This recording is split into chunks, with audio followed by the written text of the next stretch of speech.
हम लोगों को जब तबीयत खराब हो जाता है, हम लोग डॉक्टर के पास जाते हैं ट्रीटमेंट के लिए और डॉक्टर उसको इलाज करते हैं और डिजीज़ से हमें मुक्त करता है। लेकिन ऐसा क्या आप कभी सोचे हैं, जो ट्रीटमेंट के लिए गए वो डिजीज़ तो क्योर हो गया, लेकिन ट्रीटमेंट के कारण से किसी और डिजीज़ हम लोग के पास आ गया? ऐसा कभी सोचे हैं? ऐसा क्या हो सकता है? हाँ, ऐसा हो सकता है। और इस टाइप का डिजीज़ को बोलते हैं याट्रोजेनिक डिजीज़। इसी डिजीज़ के ऊपर ही अभी बात करेंगे। पहले हम जानने की कोशिश करेंगे याट्रोजेनिक डिजीज़ क्या है, उसके बाद उसका क्या रिस्क फैक्टर है ये जानने की कोशिश करेंगे। उसके बाद हम लोग जानेंगे कितना टाइप का ये याट्रोजेनिक डिजीज़ हो सकता है और क्या स्ट्रेटेजी हम लोग ले सकते हैं इसको प्रिवेंट करने के लिए। याट्रोजेनिक डिजीज़ क्या है? याट्रोजेनिक वर्ड्स बेसिकली ये ग्रीक वर्ड्स है और ये वर्ड दोनों वर्ड से मिलके बनाया गया है। वो दोनों वर्ड क्या है? याट्रोस एंड जेन। याट्रोस का मीनिंग क्या है? Iatros means physician, that means doctor, and gen means producing. तो याट्रोजेनिक ये जो वर्ड है इसका मीनिंग ये हुआ, जो डॉक्टर के द्वारा जो डिजीज़ प्रोड्यूस होता है उसको याट्रोजेनिक डिजीज़ कहा जाता है। परंतु ये ध्यान रखना जरूरी है, डॉक्टर द्वारा जो डिजीज़ प्रोड्यूस हुआ है वो इंटेंशनली नहीं है, अनइंटेंशनली है। मतलब डॉक्टर ऐसा इंटेंशनली प्रोड्यूस नहीं किया। जो ट्रीटमेंट और जो मेडिकल प्रोसीजर्स पेशेंट का देना जरूरी था उसमें ये अपने आप ही आ गया। और ऐसा कोई डायग्नोस्टिक प्रोसीड्योर है जिसमें टेस्ट और एग्जामाइन करके क्या डिजीज़ है उसको जानना जरूरी है। सो इसमें ये जो याट्रोजेनिक डिजीज़ है ये डिजीज़ अपने आप ही आ जाता है, ऐसा डॉक्टर इंटेंशनली ये प्रोड्यूस नहीं करता है। इंग्लिश में एक कहावत है, एन एग्जाम्पल सेज 100 वर्ड्स। सो आइए एक एग्जाम्पल ले लेते हैं ताकि याट्रोजेनिक डिजीज़ क्या है ये आसानी से समझ सके हम लोग। सो पहले वाला देखिए, जो एजिथ्रोमाइसिन एंटीबायोटिक है ये बेसिकली जब पेशेंट को दिया जाता है तभी इसके साथ डायरिया मतलब लूज मोशन हो सकता है। सो एजिथ्रोमाइसिन का काम है माइक्रोब्स जो है मतलब बैक्टीरिया जो है उसको किल करना और फिर उसको जो ग्रोथ है उसको इनहिबिट करना, ग्रोथ को ना होने दे और फिर उसको मार दिया जाए। तो एजिथ्रोमाइसिन ये जब काम करता है उसको साथ साथ ही अनइंटेंशनली डायरिया भी उसको साथ आता है। सो ये जो डायरिया है ये एक डिजीज़ है। सो डायरिया याट्रोजेनिक डिजीज़ है जब एजिथ्रोमाइसिन ट्रीटमेंट किया जाता है किसी पेशेंट को। दूसरी एग्जांपल क्या है, जब रेडिएशन थेरेपी, आप लोग जानते हैं रेडिएशन ये कैंसर के लिए दिया जाता है। कैंसर का दो टाइप होता है, बिनाइन एंड मैलिग्नेंट। जब बिनाइन कैंसर होता है तभी ये रेडिएशन थेरेपी अप्लाई किया जाता है एंड जो पार्ट में मतलब कैंसर है उसको वहाँ से निकाला जाता है और बॉडी से बाहर कर दिया जाता है। लेकिन इस कैंसर थेरेपी जब रेडिएशन दे के करना होता है तभी उसके साथ कुछ साइड इफेक्ट होता है, जैसा हेयर लॉस। अब वो पिक्चर में देखिए, और वो देखिए एनीमिया। एनीमिया मतलब क्या, जब नॉर्मल आरबीसी जैसा नंबर जितना होना चाहिए था उससे कम है। सो ये दो डिजीज़ जो पिक्चर दिखाई हुआ है दाएं तरफ, तो देखिए ये दोनों ऐसे ही याट्रोजेनिक डिजीज़ है कैंसर के लिए। और बहुत सारे एग्जाम्पल है, मैं ये दो यहाँ पे साइटेड किया हूँ। ठीक है, इसमें एक कहावत है, prevention is better than cure. इसका मतलब अगर कोई डिजीज़ का रिस्क फैक्टर आप पहले से पता हो तो आप वो डिजीज़ थोड़ा प्रिवेंट कर भी सकते हैं। तो इसके लिए रिस्क फैक्टर जानना बहुत ही इम्पोर्टेंट है। पहला रिस्क फैक्टर याट्रोजेनिक डिजीज़ के लिए है एज, मतलब उम्र। सो जब हम लोग थोड़ा बूढ़े हो जाते हैं, ओल्ड एज में आते हैं, तब हम लोगों का जो बॉडी का ऑर्गन होता है जैसे हार्ट, उसका कैपेसिटी मतलब पंपिंग कैपेसिटी थोड़ा कम होते जाता है। जैसे किडनी का जो फिल्ट्रेशन कैपेसिटी और यूरिन प्रोडक्शन करने का जो क्षमता वो कम होते जाता है।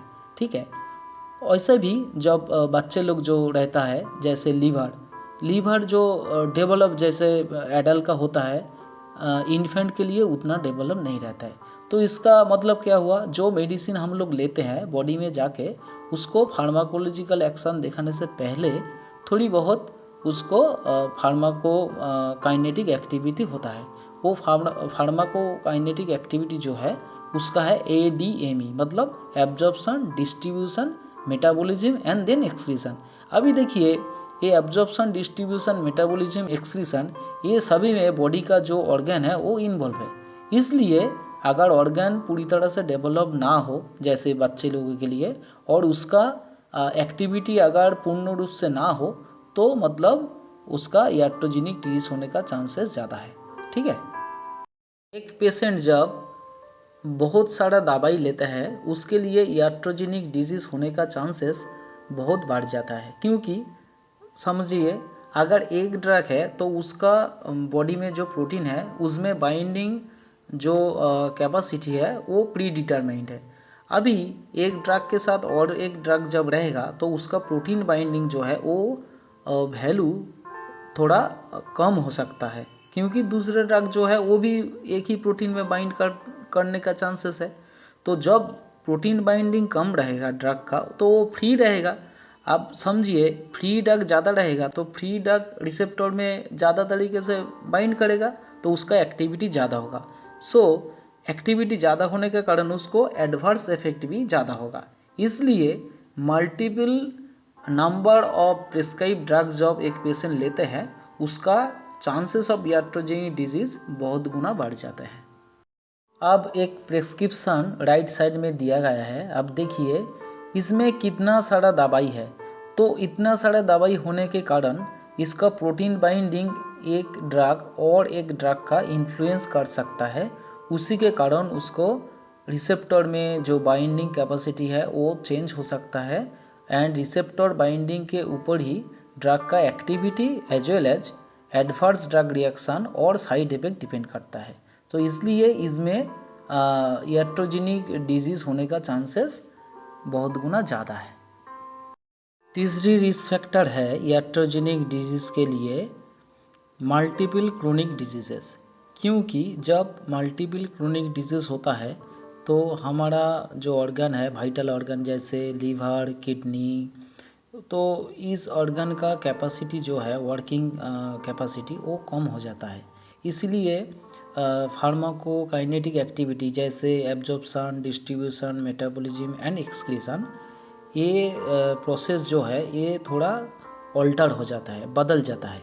इसलिए जब मेडिसिन लिया जाता है जिस पेशेंट का मल्टीपल क्रोनिक डिजीज है, सो नॉर्मल के हिसाब से वो ADME प्रोसेस नहीं होता है, इसलिए उसका एडवर्स ड्रग रिएक्शन जो है वो बहुत गुना ज़्यादा हो जाता है। इसलिए उस पेशेंट का याट्रोजेनिक डिजीज होने का चांसेस ज़्यादा है। मल्टीपल फिजिशियंस देखने के कारण से याट्रोजेनिक डिजीज होने का चांसेस ज़्यादा है, क्योंकि वहाँ पे ओवर ट्रीटमेंट और अंडर ट्रीटमेंट होने का चांसेस है। Multiple hospitalisation and multiple medical और सर्जिकल प्रोसीड्योर्स जैसे ट्रांसफ्यूज़न करने के टाइम पे, किसी इंजेक्शन और सलाइन देने के टाइम से, और हॉस्पिटल में बहुत सारा इन्फेक्शन होने का चांसेस बढ़ जाता है। इसलिए multiple hospitalisation and multiple test procedures iatrogenic disease का एक बहुत बड़ा कारण हो सकता है। अनऑथोराइज प्रेस्क्रिप्शन मतलब इरेशनल यूज़ और मिसयूज़ होने के कारण में भी याट्रोजेनिक डिजीज़ होने का चांसेस है। कितना टाइप का याट्रोजेनिक डिजीज़ होता है? याट्रोजेनिक डिजीज़ 3 टाइप का होता है। अगर अनइंटेंशनली डॉक्टर द्वारा और कोई मेडिकल प्रोसीजर और मेडिकल टेस्ट द्वारा कोई इन्फेक्शन होता है तो उसको याट्रोजेनिक इन्फेक्शन कहा जाता है। दूसरी वाला है याट्रोजेनिक इंजरी। जब कोई ऑर्गन डैमेज होता है कोई प्रोसीजर द्वारा और कोई टेस्ट के द्वारा और कोई मेडिसिन के द्वारा, तो उसको याट्रोजेनिक इंजरी कहा जाता है। और तीसरी वाला है याट्रोजेनिक कॉम्प्लिकेशंस। जब भी कोई एडवर्स ड्रग इफेक्ट्स जैसे ड्रग ड्रग इंटरेक्शंस और कोई साइड इफेक्ट होता है उसको याट्रोजेनिक कॉम्प्लिकेशंस कहा जाता है। याट्रोजेनिक कॉम्प्लिकेशन रोकने का तरीका क्या है? पहले है जो पेशेंट लॉन्ग टर्म में मेडिसिन ले रहा है उसको मेडिसिन को ईयर में 2 बार उसको असेसमेंट करना ज़रूरी है। अगर जो मेडिसिन ले रहा है उसका कोई एडवर्स इफेक्ट और साइड इफेक्ट दिखाई दिया, अगर मेजर प्रॉब्लम है तो उसको चेंज करना ज़रूरी होता है। ये पहला पॉइंट। दूसरी बात है अगर कोई पेशेंट का पहले वाला कोई ड्रग हिस्ट्री है, मतलब कोई एडवर्स ड्रग रिएक्शन है, सो वो मेडिसिन अगर प्रिस्क्रिप्शन में है तो उसको चेंज करने के लिए डॉक्टर से मतलब बात करना ज़रूरी होता है।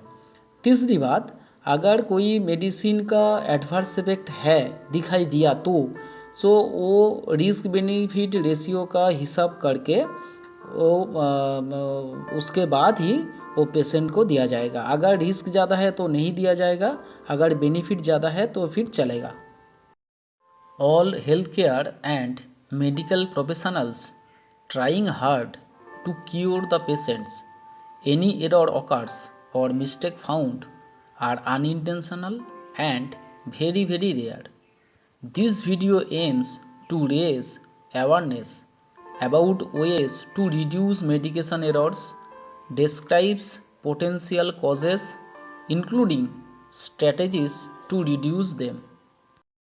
This channel does not recommend use of any product or medicine shown in the videos. In no event shall this channel be liable for damage arising from its use. As you know, self-medication is very dangerous. The citation and example of such products or medicines are solely for educational purpose only. Thanks for watching. Please stay connected with the channel to get more video on pharmacy topic. Thank you.